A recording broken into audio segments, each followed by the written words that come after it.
Gujarat university તોડફોડ મામલે મોટો વળાંક 7 વિદ્યાર્થીઓના એડમિશન રદ નહીં કરવાનો નિર્ણય. ક્લાસ અને પરીક્ષા આપવા મળશે મંજૂરી. યુનિવર્સિટીના અન્ય વિસ્તારોમાં પ્રવેશ પર પ્રતિબંધ. કુલપતિ ડોક્ટર નિર્જા ગુપ્તાનો સ્પષ્ટ સંદેશ. દબાણમાં નિર્ણય નહીં. કેમેરા તોડફોડ અને હત્યાના દાવા નકાર્યા.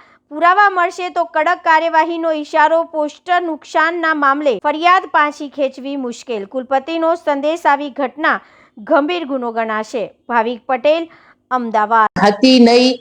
અમારો સંજ્ઞાનમાં સ્ટુડન્ટ્સના હિતમાં વિદ્યાર્થીને કેન્દ્રમાં રાખીને અમે પોતે આ નિર્ણય લીધું કે આ પહેલી વખત આ છોકરાઓનો નામ આવે છે એટલે આપણે પ્રવેશ રદ કરતા નથી.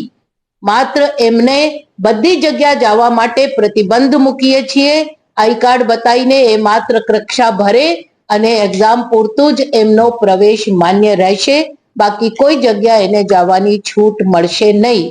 એટલે આવી જાતનો પરિપત્ર ગઈકાલે મારી સિગ્નેચરથી પહેલી વખત રિલીઝ થયો છે.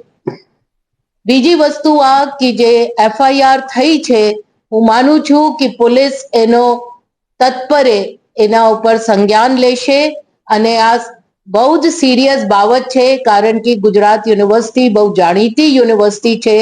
આખા વિશ્વમાં એમનું નામ છે. આપણે ત્યાં લગભગ 350 જેટલા વિદ્યાર્થીઓ ભણે છે બહાર. એટલે આવી યુનિવર્સિટી આવું તોડફોડના સંદર્ભમાં ચર્ચાનો ભાગ બને એ નહીં હોવું જોઈએ. એટલે આમાં કાનૂન તરત જ પગલો લે એ અમારી સરકાર સાથે અને પોલીસને પણ અમારી દરખાસ્ત હતી અને અમે ફોલોઅપ કરી રહ્યા છીએ. ત્રીજી વસ્તુ આ કે ગઈકાલે ઇન્ક્વાયરી કમિટી બેસી, ઇન્ક્વાયરી કરી અને આ ઇન્ક્વાયરીમાં અમારા અમુક એસ્ટેટ ઓફિસર્સ અને સિક્યોરિટી એજન્સીના મોટા લેપ્સીસ સામે આવ્યા છે. એ લોકોને ગઈકાલે જ શો કોઝ નોટિસ આપી દીધી છે. એના સામે અમે કડક શિસ્તભર પગલાં લેવા જઈ રહ્યા છીએ અને ટોટલ સિક્યોરિટીને ગઈકાલે રિફર્બિશ કરાયા છે અને હજી એમાં 1-2 મોટા પગલાઓ લેવામાં આવશે જેની જાણ અમે આપને અગાઉ કરીશું જેમ જેમ આ પગલાઓ સિદ્ધ થઈ જશે ત્યારે. એટલી અમારી આપને સામે રજૂઆત છે કે આ યુનિવર્સિટી બિના ભેદભાવ કોઈ પણ પાર્ટી, સંગઠન, વિચારધારાને ધ્યાનમાં રાખીને નહીં, માત્ર સ્ટુડન્ટ અને યુનિવર્સિટીની જે એમની પ્રસિદ્ધિ છે એને જ ધ્યાનમાં રાખીને આજ સુધી કામ કરતી આવી છે અને આગળ એ કરશે. એમાં સૌથી વધારે જે ધક્કો લાગ્યો એના માટે કે સરદાર વલ્લભભાઈ પટેલ આ યુનિવર્સિટીના સંસ્થાપક છે અને એની પરિકલ્પનાથી આ યુનિવર્સિટી અસ્તિત્વમાં આવી. બાબા સાહેબ આંબેડકર, મહાત્મા ગાંધીજી એવા મહાપુરુષોને પણ એ લોકો બાદ નથી રાખ્યા અને જે બેરહેમી છે એના લખાણ, લેટર્સ અને પત્રો ફાડ્યા છે. સ્ટુડન્ટ્સ માટે એટલા માટે મુકાવવામાં આવતો હોય કે કોઈને કોઈ આગળ વધીને સંશોધનો કરવા હોય તો જે હકીકતો ઓલરેડી પબ્લિક ડોમેનમાં નથી ત્યાં મૂકવી હોય છે. એમાં જરૂરી નહીં બધી બાબતોથી એને જ્ઞાન હોય તો એવા જ્ઞાન યુનિવર્સિટીના આંગણે જ મળતું હોય છે. આ અભિપ્રાયથી બહુ જ ઇમ્પોર્ટન્ટ પણ સંશોધનો પછી મેળવેલ જે મટીરિયલ હતો એ ડિસ્પ્લે કરવામાં આવ્યો.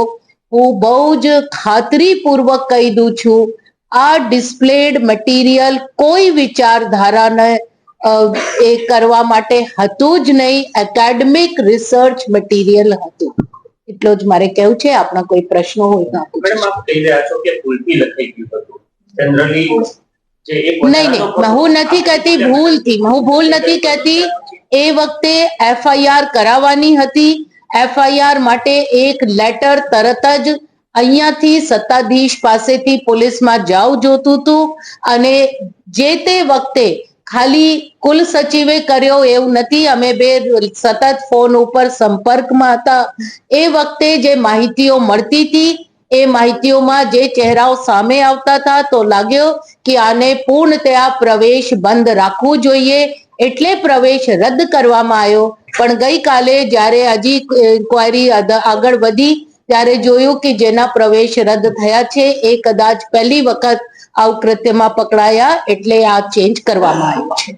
એબીવીપીની ફરિયાદ એબીવીપીને લઈને છે અને કેટલાક વિડીયો અમારા સુધી પણ આવ્યા છે જે પ્રકારે તમે અમારા વિડીયો સંસ્થાના જોઈને કાર્યવાહી કરી કહી રહ્યા છો, તો એમાં એબીવીપીના પણ વિડીયો સામે આવ્યા છે, એમાં કેટલીક તોડફોડ એ પ્રકારનો આક્ષેપ કરવામાં આવ્યો છે. એમની સામે કોઈ કાર્યવાહી અથવા તો એબીવીપીના હું ખાતરીપૂર્વક કહું છું, અત્યાર સુધી એબીવીપીના તોડફોડ કરતા એક પણ આ 3-4 દિવસના બાબતમાં મારી પાસે કોઈ વિડીયો આવ્યો નથી.